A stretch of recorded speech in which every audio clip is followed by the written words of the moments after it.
দুইটি পাপ আল্লাহ কখনো ক্ষমা করবেন না। এজন্য অবশ্যই দুইটি পাপ থেকে আমাদেরকে দূরে সরে আসতে হবে। নামাজ পড়েননি, রোজা রাখেননি, হজ করেননি, এগুলো আল্লাহ তাআলা গফুর রহিম, আপনি ক্ষমা চাইলে আল্লাহ তাআলা ক্ষমা করে দিবেন। কিন্তু দুইটি পাপ এমন রয়েছে যে পাপগুলো আল্লাহ তাআলা কখনো ক্ষমা করবেন না। নাম্বার ওয়ান, এক নাম্বার হচ্ছে বান্দার হক। যারা বান্দার হক নষ্ট করেছেন, আপনি অন্যের মাল অন্যায়ভাবে আত্মসাৎ করেছেন, বান্দার হক নষ্ট করে আপনি হজ করতে গিয়েছেন, এই হজ আল্লাহ কবুল করবে না। হারাম খেয়েছেন, হারাম খাওয়ার ফলে আপনি নামাজ পড়বেন, রোজা রাখবেন, হজ করবেন, যাকাত দিবেন, কোন ইবাদত আল্লাহ তাআলা কবুল করবেন না, অ্যাকসেপ্ট করবেন না। বান্দার হক খুবই দামি জিনিস। যতক্ষণ পর্যন্ত বান্দা ক্ষমা না করবে ততক্ষণ পর্যন্ত আল্লাহ আপনাকে ক্ষমা করবে না। আপনি হাজী সাহেব হন আর মুসল্লি হন আর 5 ওয়াক্ত নামাজ পড়েন আর তাহাজ্জুদ নামাজ পড়তে পড়তে কপালে দাগ ফেলে দেন, যতই ইবাদত করেন না কেন, বান্দার হক যতক্ষণ পর্যন্ত আপনি বান্দার কাছে ক্ষমা না চাইবেন, তার হকটাকে ফিরিয়ে না দিবেন, ততক্ষণ পর্যন্ত আপনি যত ইবাদত করেন কোন ইবাদত আল্লাহ তাআলা অ্যাকসেপ্ট করবে না। এজন্য অবশ্যই বান্দার হক বান্দাকে ফিরিয়ে দিতে হবে। বান্দার মনে অনেকে কষ্ট দেয়, নবীজি সাল্লাল্লাহু আলাইহি ওয়াসাল্লাম জানিয়ে দিয়েছেন, মুসলিম শরীফের হাদিস, সহিহ মুসলিম শরীফের হাদিস, আল মুসলিমু মান সালিমাল মুসলিমুনা মিন লিসানিহি ওয়া ইয়াদিহি। A true Muslim is a person, প্রকৃত মুসলমান হচ্ছে ওই ব্যক্তি, whose hand and mouth forsake everyone, যার হাত এবং মুখ থেকে সকল মুসলমান নিরাপদে থাকে। সুতরাং আপনি আপনার বোনের হক নষ্ট করেছেন, বোনের হক পরিপূর্ণভাবে দেন নাই।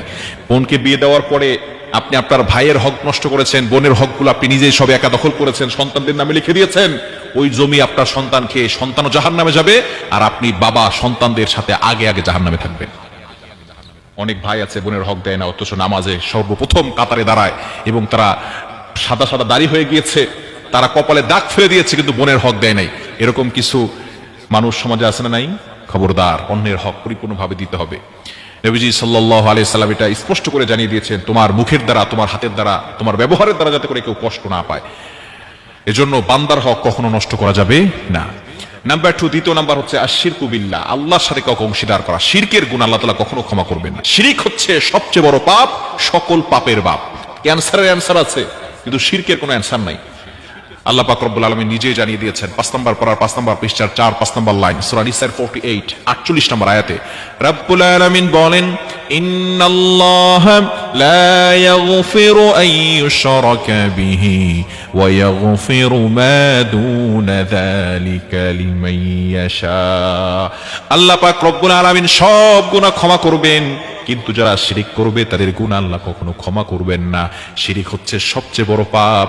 আপনি অপরাধ করেছেন, অন্যায় করেছেন, ছোট ছোট অপরাধ করেছেন, আপনি নামাজ পড়েন নাই, রোজা রাখেন নাই, হজ করেন নাই, যাকাত দেন নাই, এগুলো আপনি আল্লাহ তাআলার কাছে ক্ষমা পেয়ে যাবেন।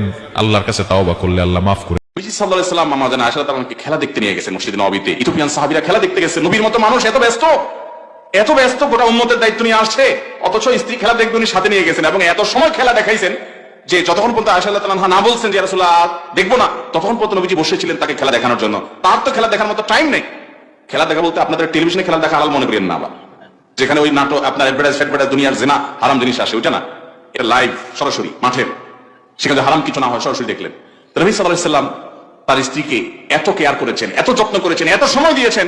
এই হাদিস বর্ণনা করার পর আমাদের আয়েশা রাদিয়াল্লাহু তাআলা বলেছেন, ফাকদুরু কদরাল জারিয়াতিল হাদিসাতি সিন্নিল হারিসাতি। আল্লাহ হবে, ও দুনিয়ার পুরুষেরা, তোমাদের অল্প বয়স্ক স্ত্রীরা, তরুণী মেয়েরা, তোমাদের স্ত্রী যারা থাকে, এদের ডিমান্ডগুলো, চাহিদাগুলো, তাদের শখগুলোকে তোমরা এইভাবে মূল্যায়ন